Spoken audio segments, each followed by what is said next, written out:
Bismillahirrahmanirrahim. Assalamualaikum warahmatullahi wabarakatuh. Perkenalkan, nama saya Januardin, mahasiswa Pasca Sarjana Universitas Muhammadiyah Makassar, bersama dengan rekan kelompok saya Andi Endang Maulana.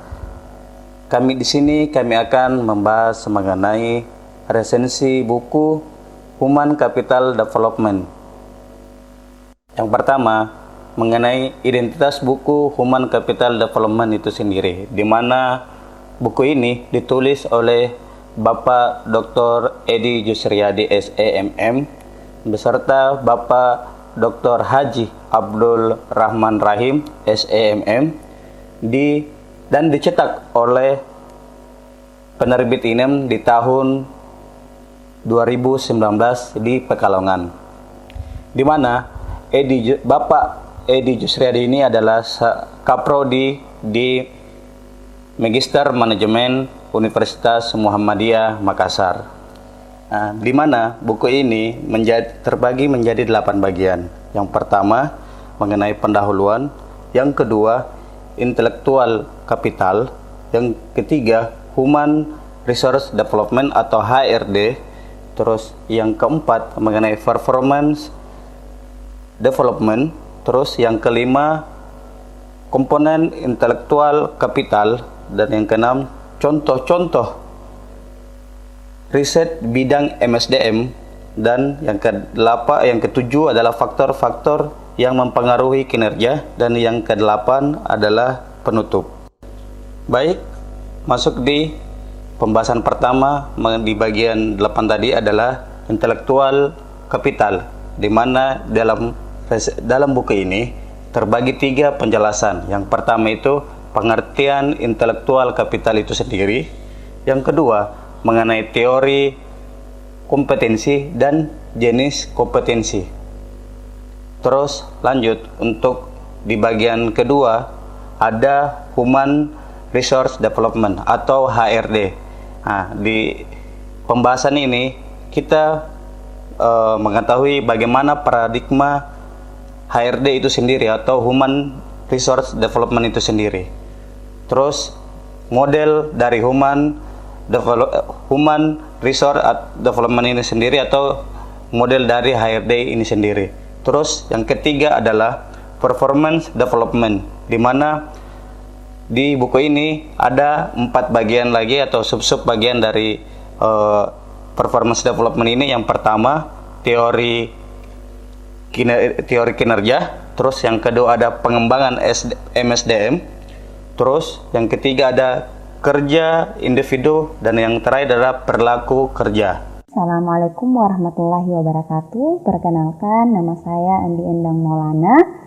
Saya dari kelas A. Baik, saya akan melanjutkan presentasi dari rekan saya.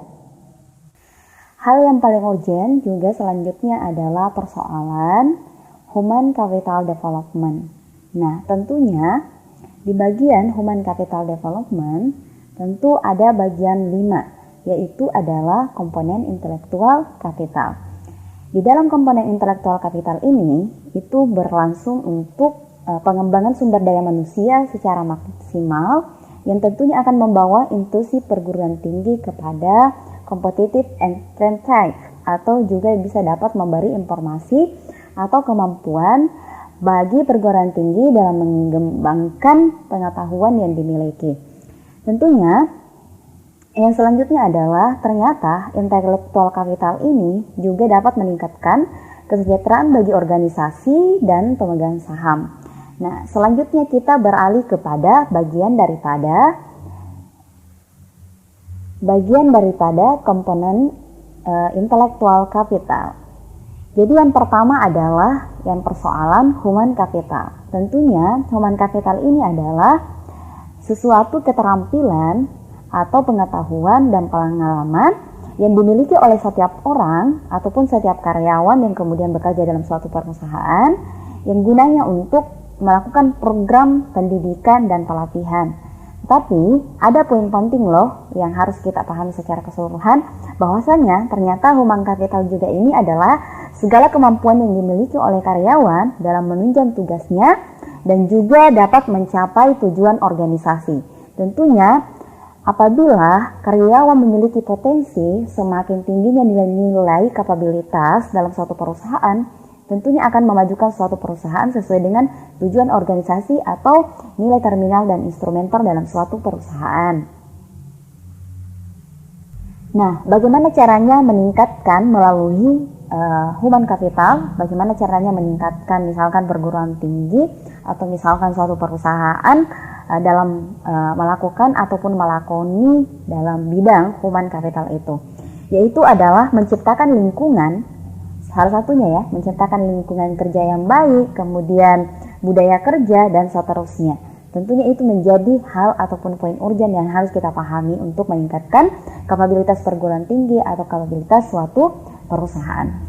Tentunya juga kita harus mampu menyediakan fasilitas pendukung dan pemberdayaan yang kemudian berkeadilan dalam lingkungan perguruan tinggi. Nah, selanjutnya yang kedua adalah struktural capital. Nah, teman-teman sekalian, kita harus pahami juga apa sih sebenarnya struktural capital itu. Ternyata struktural capital itu adalah pengetahuan yang berada di dalam suatu organisasi yang terdiri atas rutinitas organisasi, prosedur, sistem, budaya, dan database.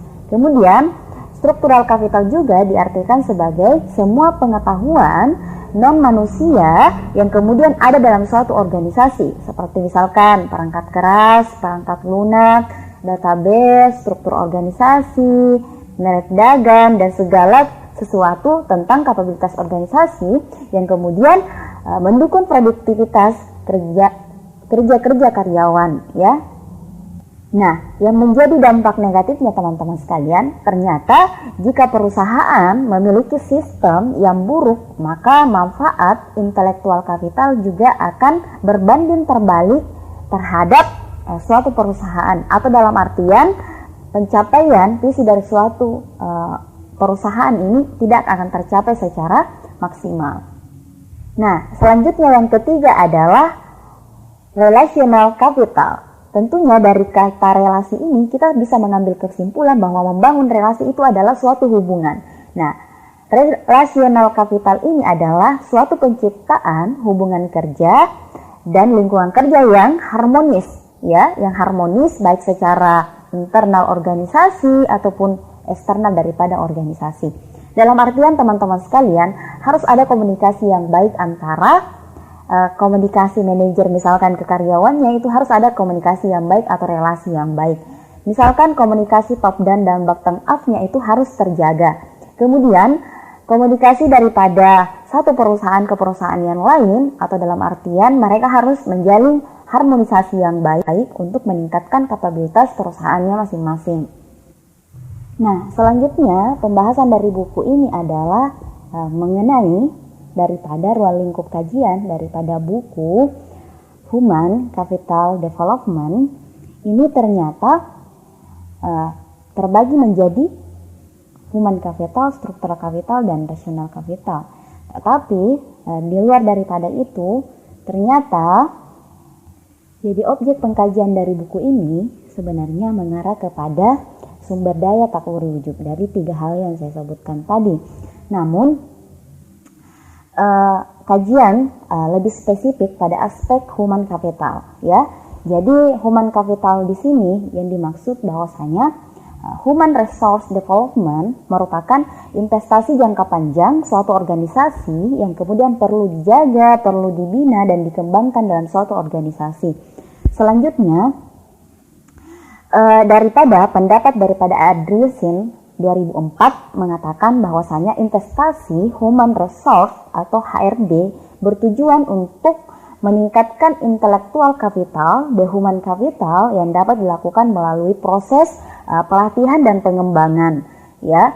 Kemudian sehingga menghasilkan pernyataan bahwasanya kajian ini melakukan modifikasi skema kategorisasi firm resource dalam pengembangan intellectual capital the human capital dengan memasukkan variabel pendidikan formal, pendidikan non formal, dan pendidikan nilai al-Islam dan kemuhammadiyaan.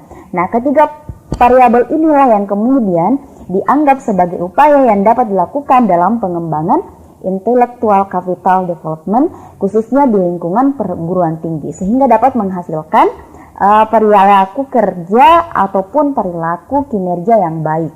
Makanya pendidikan formal yang kemudian yang dimaksud di sini ini lebih kepada bersifat pengembangan dimensi ideografik. Yang dimaksud di sini adalah pengembangan individu untuk mencapai suatu tujuan daripada individu itu sendiri, sehingga lebih berorientasi pada bagaimana individu mampu memecahkan knowledge problem atau masalah daripada pengetahuan.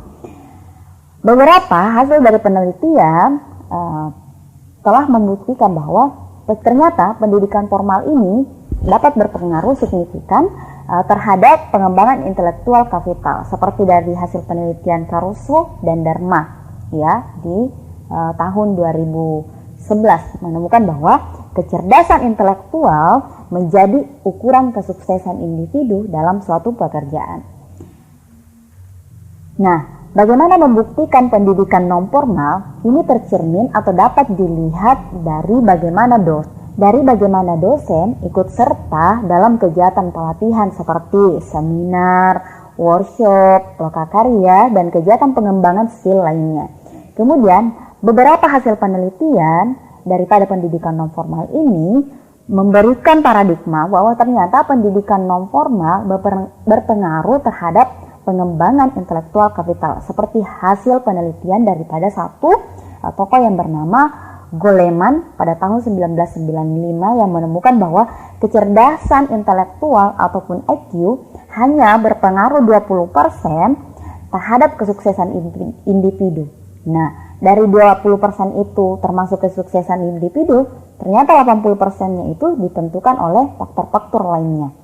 Makanya ini membuktikan bahwasanya skill yang diperoleh melalui pelatihan itu berpengaruh signifikan terhadap kompetensi pegawai atau kompetensi karyawan dan lain sebagainya. Kemudian yang selanjutnya yaitu adalah yang ketiga. Ini menjadi poin urgen juga ya. Ternyata pendidikan nilai al-Islam dan kemuhammadiyaan.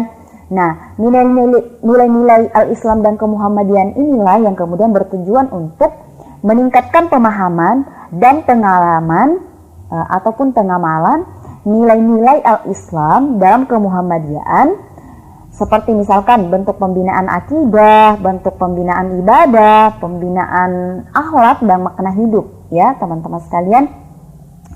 Kemudian hal yang baru yang kemudian dari hasil penelitian al-Islam dan kemuhammadiyaan ini itu ditemukan secara teoretik dan empirik ya, atau secara teoritis dan empiris ini belum banyak dibuktikan kontribusinya dalam mendukung pengembangan intelektual kapital, perilaku kerja dan kinerja. Selanjutnya, saya akan memberikan kelebihan dan kekurangan dari buku Human Capital Development ini. Yang pertama, mengenai kelebihannya, yaitu buku ini sangat direferensikan agar dapat memahami Human Capital Development itu sendiri, baik dari segi teori maupun aplikasi di dalam buku ini. Yang kedua, pembahasan di buku ini sangat mudah untuk dipahami karena tersusun rapi dari mulai teori-teori hingga dengan riset-riset yang dipaparkan dalam buku ini. Selanjutnya, untuk kekurangan dalam buku Human Capital Development ini, yaitu sebaiknya dalam buku ini penulis memasukkan atau memaparkan riset di luar dari dunia pendidikan, misalnya di sektor industri, baik itu jasa maupun barang atau jasa, karena ini sebagai perbandingan atau menambah wawasan di dunia kerja. Karena tidak selamanya HRD itu sendiri fokus di bidang pendidikan, tapi juga ada di bagian industri lainnya. Oke, yang terakhir mengenai kesimpulan, buku ini, menurut kami buku ini sangat bermanfaat, khususnya yang terjun langsung di bidang MSDM dan pengembangan MSDM itu sendiri. Karena di buku ini mengulas tuntas mengenai Human Capital Development serta menjadi referensi bagi para peneliti yang membahas mengenai Human Capital Development itu sendiri. Sekian, dan saya akhiri dengan ucapan wabillahi fisabilillah, wassalamualaikum warahmatullahi wabarakatuh.